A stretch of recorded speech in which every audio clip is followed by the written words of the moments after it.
తగిలే రాళ్ళని పునాది చేసి ఎదగాలని,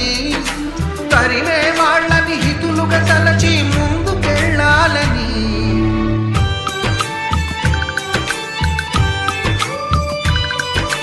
కన్నుల నీటిని కలల సాగుకై వాడుకోవాలని, కాచే నిప్పుని ప్రమిదగా మలచి కాంతి పంచాలని, గుండెతో ధైర్యం చెప్పెను, చూపుతో మార్గం చెప్పెను,